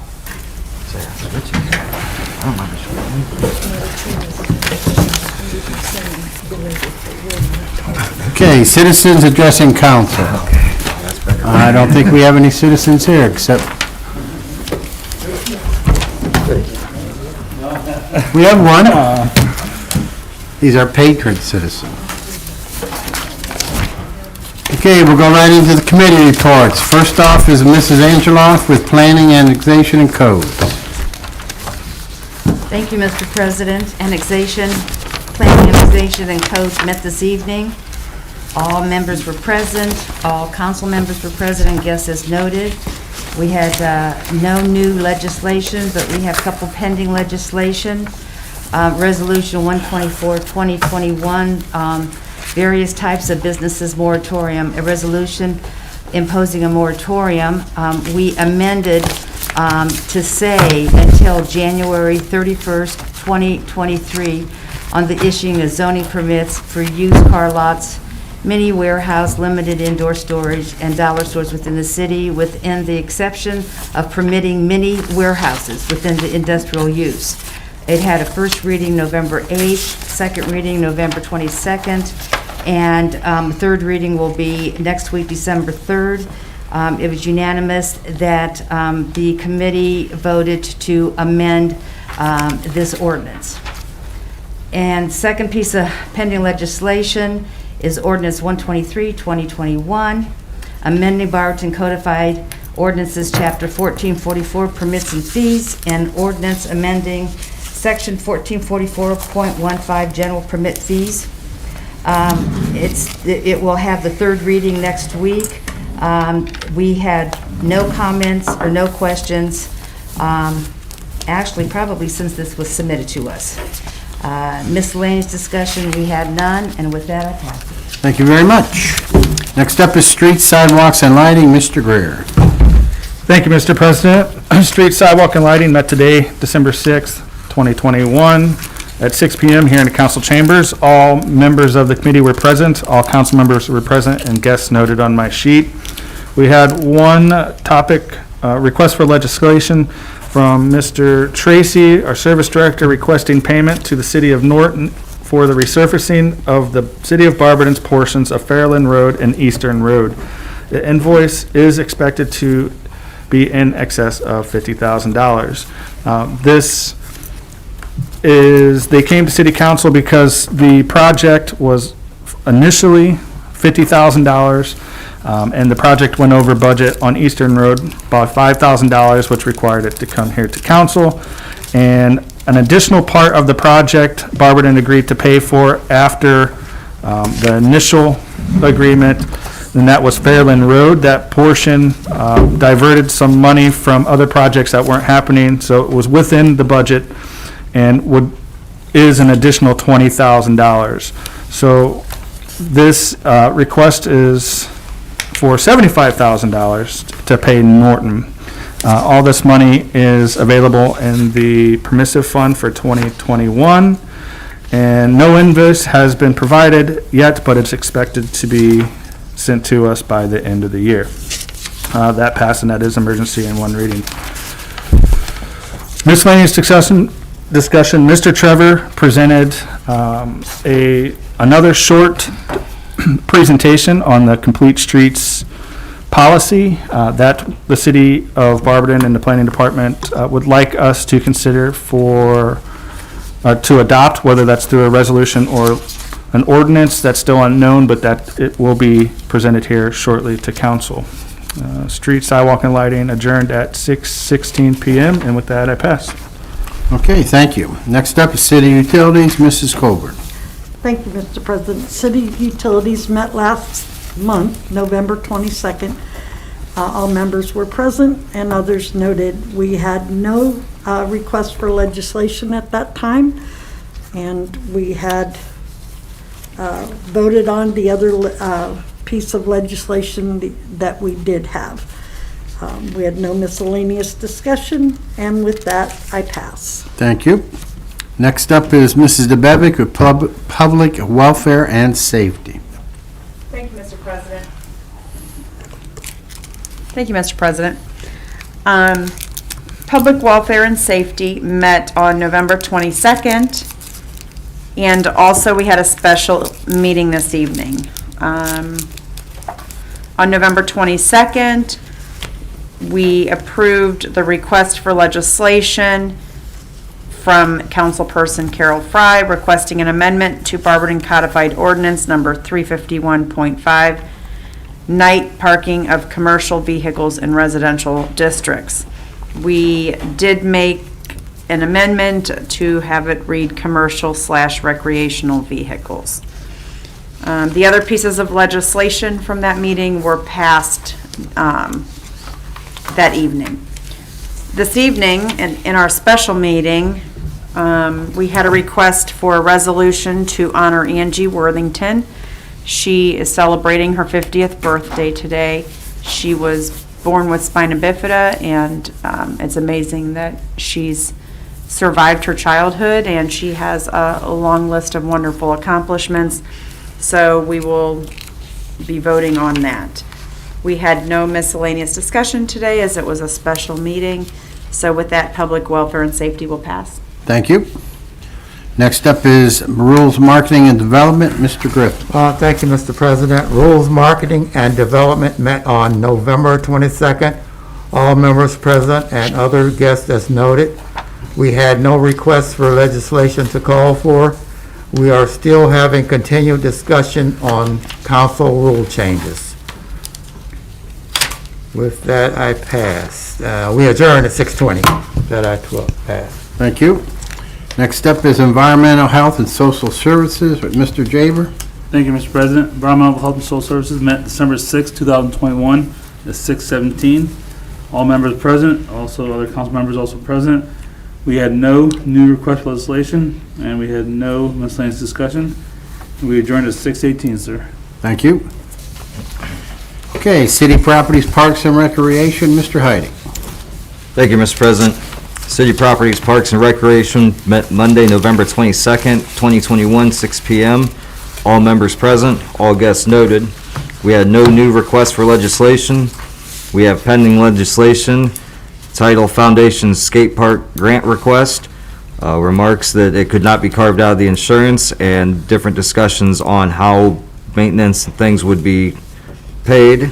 Under Miscellaneous Discussion, we discussed the lights at the dog parks, that the park does close at sunset, and we adjourned at 6:06. With that, I pass. Thank you. Last but not least, Finance Personnel, Mrs. Fry. Thank you, Mr. President.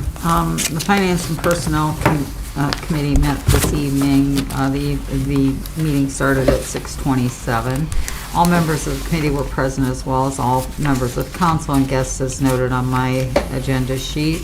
We had several several requests for legislation, the first being from our Finance Director, Jeremy Blaker, for a temporary operating budget for the period beginning January 1st, 2022, covering operating expenses for the city through the first quarter of operations or until the annual budget is adopted. He requested emergency wording.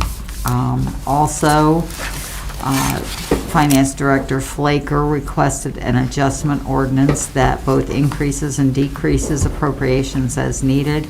This piece of legislation will also contain emergency wording. We also got a request for an ordinance authorizing payment to Everbridge Incorporated for the annual Nixle contract in the amount of $5,400.91. This will have emergency wording included. This request was from our Service Director, Greg Tracy, and it is due to the fact that the purchase order is dated after the invoice, and it's over $3,000. We got another letter from our Law Director, Lisa Polish-Miller, requesting the mayor to participate in the settlement agreement with multiple defendants in the opioid settlement. And this is one of the litigations in the national settlement. Also, emergency wording and one reading were requested for this particular piece of legislation. We got a letter from Mayor William Judge requesting an ordinance approving a grant and appropriating funds in the amount of $500,000 for the redevelopment of the buildings at 459 and 465 West Tuscarora Avenue. This is commonly known as the Cox Powell buildings. Emergency wording was requested on this piece of legislation. A presentation to explain this project in detail is being scheduled, and Mayor Judge got up and gave us some of the facts about this grant and the project in general, and some people from council asked questions. You can ask more questions after we've had the presentation. We had two appointments to the Barberton Community Foundation Board of Directors. The first was Mr. Jim Boschlinger for a 3-year term commencing 1/1/2022 through 12/31/2024. And the second was for Ms. Deborah Schreiner, also for a 3-year term commencing 1/1/2022 through 12/31/2024. We did invoke Rule 702 to suspend Rule number 305 as per Mr. Heidick's request. Under Miscellaneous Discussion, we had some remarks from our Safety Director, Mrs. Beth Doherty, informing us about the problems that the fire department is facing in regard to hospitals diverting emergency drivers to other hospitals because they're at their capacity.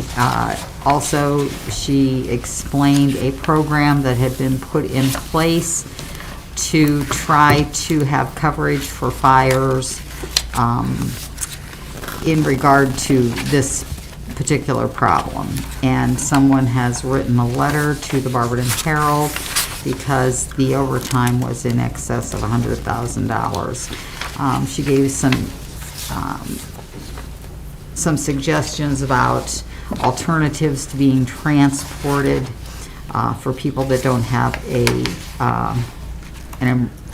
real emergency. I know everybody thinks that when they have to go, it's an emergency, but there are other ways if it's not life-threatening. Mrs. Doherty took some questions from council, and they are still working on this problem with our neighboring fire departments and the hospital. And with that, I will pass. Thank you. Okay, you want to read that?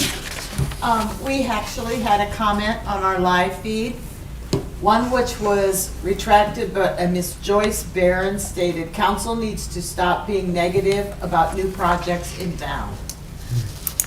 Okay. Mayor's report. Thank you, Mr. President.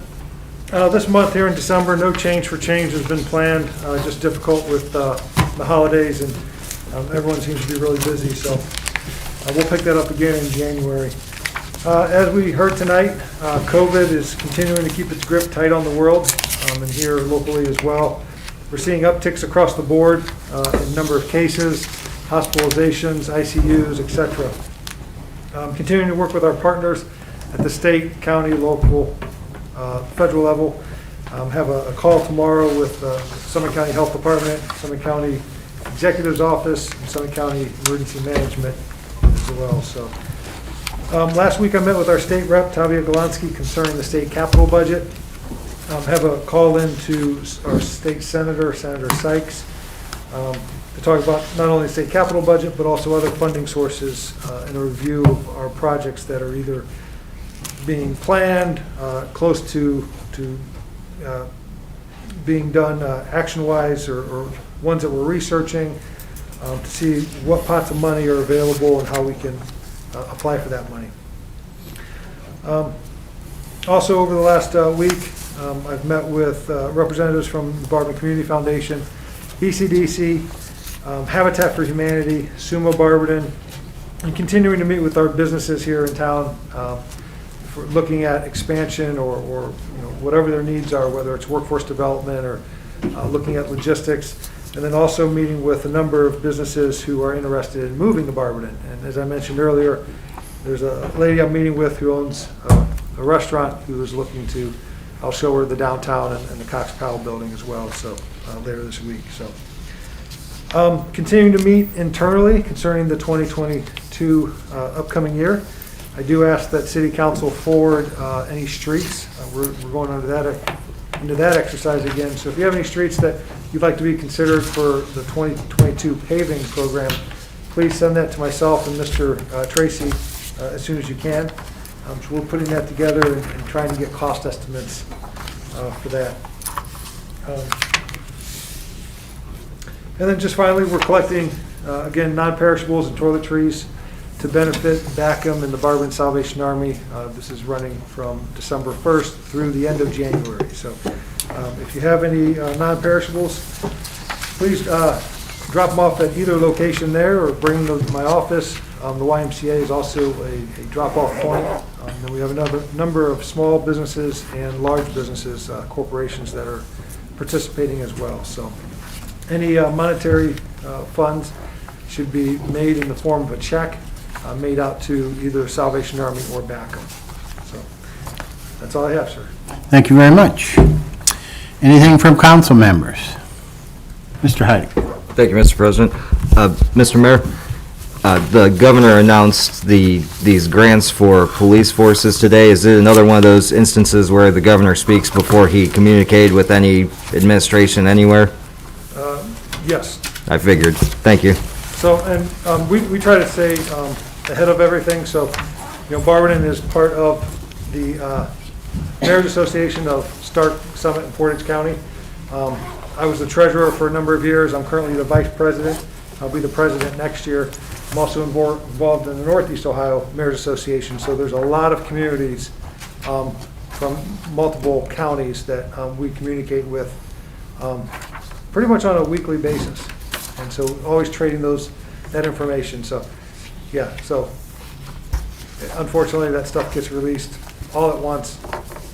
So, fortunately, mostly the Northeast Ohio Mayor's Association, they have lobbyists, and so they're down in Columbus or down in DC, and so they can give us updates as quickly as possible.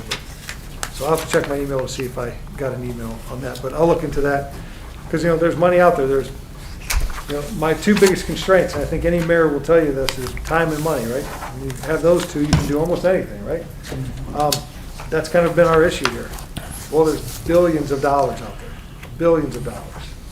And so we want to make sure that we get our fair share or more, and we know the process moving forward to acquire some of those funds. So. Thank you. Anyone else? Okay, I have a couple things. On November 21st, we did had the kids from the football team. They let them out of school this year. They've been doing that for a lot of the children, students working for the raking the leaves for the people of the town. They let them out of school this year. And they let the football team out this year, and we had 21 kids show up. And we did more yards this year than we ever did. We did 20 yards in 3 hours. I mean, these kids worked. They worked really hard. They're really well behaved. I'm really proud of them. I had 9 of them in my van, and they were great. Yeah. Yeah, I did. This one we did different. Usually I waited till afterwards to feed them, but they got out of school at 11 o'clock, and we met in the football locker room there, and I fed them pizza. I think we went through 12 pizzas. And then we went out and did the yards, and then I kind of bought them some stuff afterwards, something to drink and stuff. But they're really well behaved. Coach Gatto does a great job. We are so blessed to have him. He respects them, and they respect him. And when you got that, you got a good program. And we have definitely got a great program. So my hat's off to all those kids who helped. Like I said, they're really well behaved. So another thing I want to say is the lights over at the lake. I think they finally got all the LED lights in there. It looks really good. You can really tell the difference. It took them a couple years because that's an expensive project, but they looked really good this year, and they're all done up that way now, so it looks good. And hats off to all those people who volunteer. Can you imagine turning those lights off tonight in that wind? I mean, it can be kind of a hairy thing sometimes with the weather, with the ice, and but they do it. So I do it. So my hat's off to them. So, and with that, anybody else have anything?